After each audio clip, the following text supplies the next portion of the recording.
Hello guys, last video में मैंने आपको क्लियर कराया था कंसेप्ट ऑफ मीन, लाइक कि what is mean and how we calculate to it. आज की इस वीडियो में मैं आपको कंसेप्ट क्लियर कराने वाली हूँ बच्चे मोड का, कि मोड क्या होता है। बच्चे जैसे मैंने तुम्हें लाइक कि बेसिक में एक पहले बता देती हूँ कि मोड क्या होता है।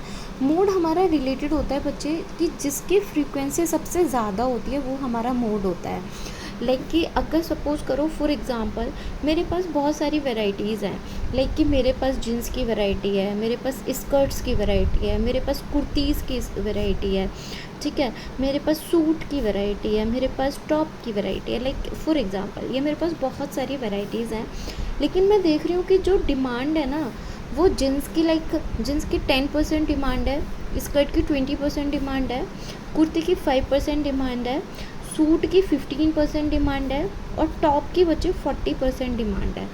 तो इसमें तुम मेरे को ये बताओ कि सबसे ज़्यादा जो डिमांड है बच्चे वो किसकी है? टॉप की, ठीक है। गर्ल्स सबसे ज़्यादा किस चीज़ को पहनना पसंद कर रही है? टॉप को, चाहे जींस है, स्कर्ट है, चाहे कुछ भी है, लेकिन सबसे ज़्यादा जो डिमांड आई है वो किसकी आई है बच्चे? टॉप की।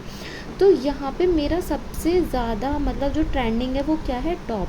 तो मेरा आंसर भी क्या होगा बच्चे? मोड क्या होगा? वो मेरा टॉप होगा। क्यों? क्योंकि टॉप की जो फ्रीक्वेंसी है वो सबसे ज़्यादा है, लाइक कि जिसकी फ्रीक्वेंसी जो सबसे ज़्यादा बार रिपीट हो रहा है, जो सबसे ज़्यादा डिमांडेबल है, वही हमारा मोड होता है, ठीक है। उसी तरह से अब ये मेरा एग्जांपल था। अब मैं आती हूँ क्वेश्चन पर कि what is mode. Mode how do we calculate, like कि अगर हमें एक क्वेश्चन में गिवन है जैसे 8 6 5 4 7 7 8 5 6 7 8 7 7 4, ये हमें कुछ डिजिट्स गिवन है क्वेश्चन में। हमें इसमें क्वेश्चन में पूछे कि फाइंड मोड, तो हम इसका मोड कैसे निकालेंगे? इसका मोड निकालने के लिए बच्चे सबसे पहले हमें क्या करना पड़ेगा? सबसे पहले हमें देखना पड़ेगा कि इसमें जो सबसे छोटी डिजिट है वो कितनी है।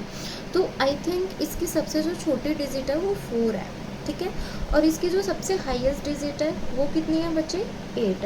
तो हम क्या करेंगे, सबसे पहले हम एक टेबल बनाएंगे लाइक दिस टाइप नंबर, उसमें हम सबसे छोटा नंबर और सबसे हाईएस्ट नंबर लिखेंगे।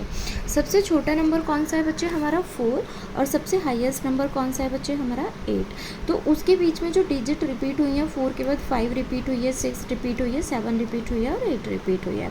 तो अब हमें जब नंबर्स गिवन है तो ये टैली मार्क वाला कंसेप्ट आई थिंक सभी को क्लियर होता है बच्चे, बहुत बेसिक कंसेप्ट होता है। तो हम क्या करेंगे, जो ऊपर हमारे पास क्वेश्चन में नंबर्स गिवन होते हैं वो बार बार रिपीट हो रहे हैं, तो हम उन्हें सॉल्व करते हैं टैली मार्क की हेल्प से। अब कैसे सॉल्व करेंगे? जैसे बच्चे यहाँ पे हमें क्वेश्चन में गिवन है 8 डिजिट, अब हमने यहाँ पे 8 हमारा इस कॉलम में है, तो हम 8 के आगे 1 टैली मार्क लगाएंगे। उसके बाद है 6, तो 6 के आगे हम एक टैली मार्क लगाएंगे। फिर है हमारा 5, तो 5 के आगे मैंने एक टैली मार्क लगाया। फिर 4 है तो 4 के आगे एक टैली मार्क लगाया। फिर 7 है, 7 के आगे 7 फिर से रिपीट हुआ है तो फिर से 7 का एक टैली मार्क है। फिर से 7 रिपीट है, फिर से एक टैली मार्क है। फिर 8 है, फिर मैंने 8 के आगे टैली मार्क लगाया है।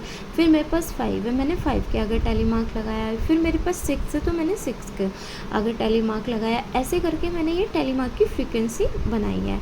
अब मैं यहाँ पे इन टैली मार्क को काउंट कर लूँगी। जैसे इसमें कितनी है? 2, इसमें कितनी है? 2, इसमें कितने हैं? 2, इसमें 1 2 3 4 और एक ये 5, इसमें कितनी है बच्चे? 3। तो सबसे ज़्यादा जो फ्रीक्वेंसी है वो किस नंबर की है बच्चे? 7 नंबर की। तो आपको क्लियर होगा कि मोड का आंसर भी जो होगा हमारा, वो मोड भी हमारा कितना होगा बच्चे? 7, क्योंकि सबसे ज़्यादा फ्रीक्वेंसी किसकी है? 7 की, यानी कि सबसे ज़्यादा रिपीटेड टर्म्स क्या है? हमारा 7। तो हमारा मोड भी क्या होगा बच्चे? 7। आई होप मोड सभी को क्लियर होगा।